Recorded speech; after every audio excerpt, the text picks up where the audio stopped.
Alors, pour notre omelette, on va commencer par faire chauffer déjà la poêle et par battre les œufs. Alors, pour 8 œufs, ou 8 œufs, je vais mettre une bonne pincée de sel, voire 2 bonnes pincées de sel. L'œuf est fade, alors on n'hésite pas. Et on bat les œufs. On va mettre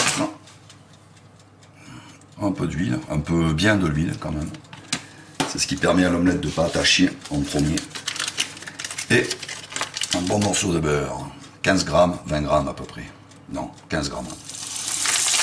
Hop, on se retire si c'est trop chaud. Hein, comme ça, on va aller plus tranquille. On va verser un gros oignon émincé. Ici, c'est un oignon violet. Un champignon de Paris émincé. Du bacon en allumette. Ou du lard fumé. Du lardon fumé.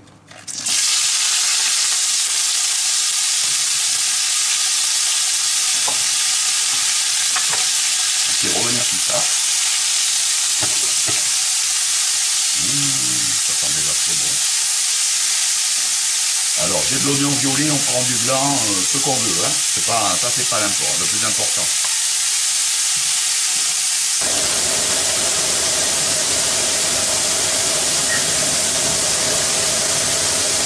Pendant que ça rissole tranquillement, on se prépare soit une plaque de four, soit un plat qui sera assez long et ovale pour accueillir l'omelette. Moi, j'ai pas de plat de ce style-là, donc je mets mon omelette dans ma plaque à four, ce qui va me permettre, si je la fais un peu avant, de la garder au chaud. Je mets mon four entre 80 et 100 degrés maximum, et je la maintiens au chaud comme ça jusqu'au moment du repas. Ce qui me permet de la faire un peu à l'avance.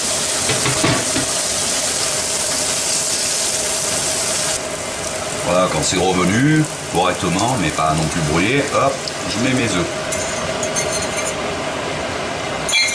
Maintenant, il ne me faut plus qu'une fourchette. J'ai plus besoin du fouet. Et je vais brouiller mon omelette dans un premier temps.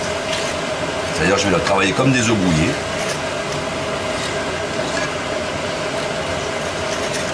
Jusqu'à obtenir quelque chose de cuit, mais pas trop, qui reste baveux, parce que c'est meilleur. Après, ça dépend des goûts de chacun. Disons que l'omelette, au plus elle va être cuite, au plus elle va casser quand on va la rouler. Si on laisse l'omelette baveuse, elle va être plus flexible pour être roulée. Et puis le but de l'omelette roulée, c'est bien entendu de faire quelque chose de baveux et de pas sec comme quand c'est plat. Parce que le sec, c'est pas très bon. Bon, après, ça dépend des goûts, hein, bien sûr. Voilà, vous voyez que ça va très vite sur une poêle chaude. C'est quasiment prêt, voilà. Quand ça a cette consistance-là, un peu sec dessous, eh bien on va maintenant tasser un peu l'omelette. Et adjoindre notre gruyère. On peut mettre aussi de la mozza ou du comté.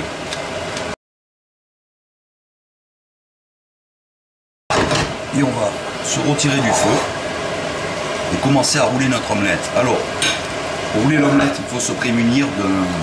Si on a une omelette, une poêle qui est nickel, anti-adhésive, ça va rouler tout seul, il n'y a aucun souci. J'arrête mon feu. Si on a une poêle un peu usée comme la mienne, qui est un peu vieille, on peut prendre un ustensile comme celui-ci, une corne à pâtisserie. Attention, c'est du plastique, il faut travailler très vite. Quand on a une poêle qui va très bien, qui n'accroche pas, on n'a que la fourchette à utiliser. Et on va rouler comme ça.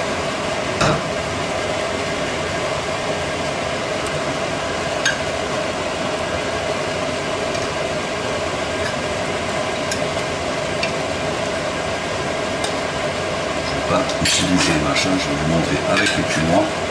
Au moins, ça tout le monde là. On assure juste de décoller l'omelette. Après, ça va tout seul. On y va mollo, si on a une poêle capricieuse. On peut donner un petit coup comme ça. Hein. Vous voyez que je n'utiliserai pas l'écumoire encore. C'était même pas nécessaire pour le départ. Voilà, on roule. On peut juste la rouler en deux si on veut. Hein. Sans faire 3-4 tours comme je suis en train de faire. Hein. Voilà, doucement, on n'est pas pressé. On peut l'aider là-dessous si on voit que ça attrape. Normalement, la fourchette, ça suffit, on a besoin de rien d'autre. Même au départ, je pouvais prendre que la fourchette, c'était pas nécessaire de prendre l'écumoire. Et pourtant, j'ai une très vieille poêle qui accroche. Hein. Alors, si vous avez des poêles anti-adhésives, il n'y a pas de souci. Hein. Ensuite, on s'assure qu'ici aussi, on est bien décollé. On fait un peu comme ça, là, tac. On la pousse un peu en avant pour s'en assurer. Voilà. On appuie, on fait rentrer là le bord, ici, comme ceci. On est hors du feu, hein, toujours. Hein. Voilà. On tasse un petit coup, tac.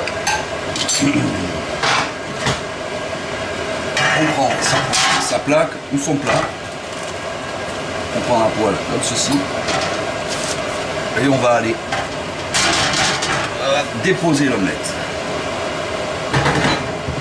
Voilà.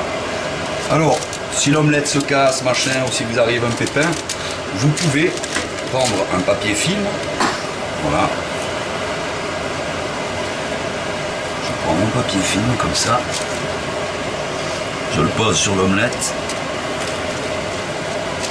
Et pour pas me salir les doigts, on m'en fout partout. Et parce que c'est pas très propre.